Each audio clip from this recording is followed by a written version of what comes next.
Hey, how's it going, guys? Donovan here with Tech Boosted, and in today's video I'm going to be bringing you guys week 3 of PC Build of the Week, where I construct a PC on PC Part Picker and share that list with you guys in the description.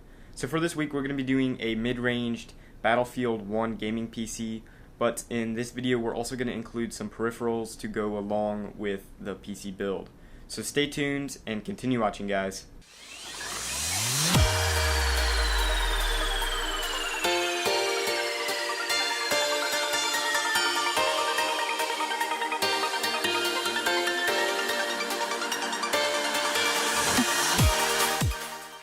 Okay guys, I want to let you know that I have been working on content for this channel. It's just that I was set back quite a lot because my editing software crashed on me and I lost everything, so I had to start all over on this project that I've been working on.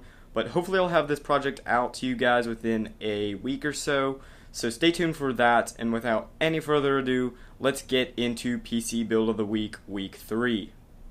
Okay guys, to start off we're going to be going with the Intel Core i3-6100.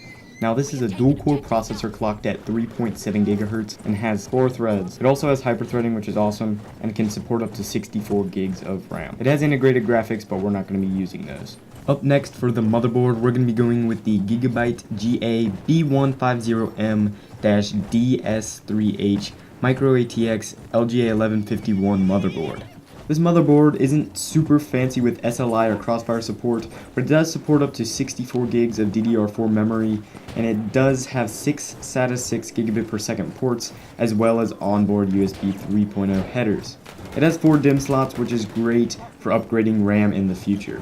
This is an overall solid motherboard coming in at only $65, so you guys should probably pick this up for your next PC build. Up next for RAM, we're going with 2 Kingston HyperX Fury Black 4GB sticks clocked at DDR4 2133 MHz. 2 sticks of 4 should be sufficient for now, as your motherboard will be allotted to support 2 more of these sticks in the future. On another note, black RAM sticks go along with any color scheme in a PC build.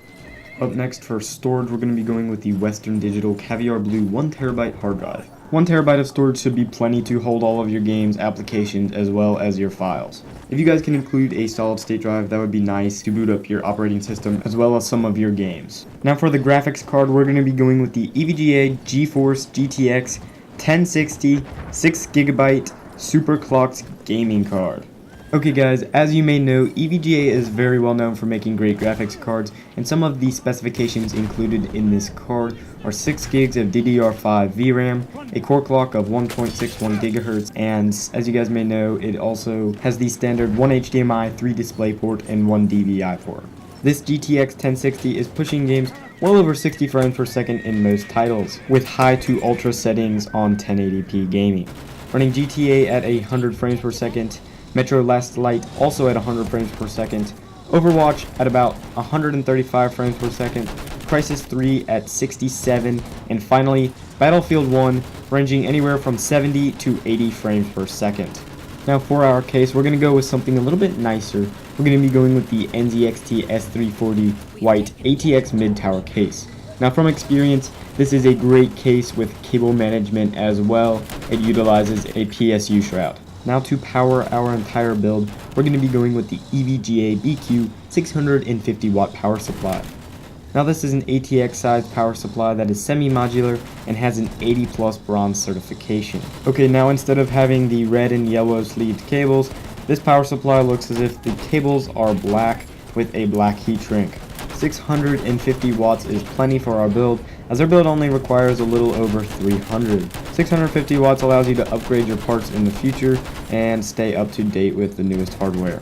Now like I said earlier, I said I would include some peripherals, so for the keyboard we're going to be going with the Adizo EasyTouch 625 wired gaming keyboard. Now this keyboard is very nice because it includes the Kali Blue mechanical key switches, and it's only $55 with free shipping at Newegg. So go check out this keyboard in my parts list. Now for the mouse, I chose the Mad Catz RAT3 wired optical gaming mouse. Now this is a black mouse, and in my opinion it just looks really cool. It reminds me of the Titans from Titanfall 2. Now to conclude this parts list, for our audio we're going to be going with the Logitech Z200 OW 2-channel speakers. Now these are a very sleek looking pair of speakers, and from all of the reviews they seem very well worth their money. Okay guys, I hope you enjoyed this video. Leave a comment below if you have any questions, like the video if you enjoyed it and want more content like this, and subscribe to stay up to date with all of my new videos. Now like I said earlier in the beginning of the video, I am working on some more content. Hopefully I'll have that out within the next week or so, so stay tuned for that, and I will see you guys in the next video.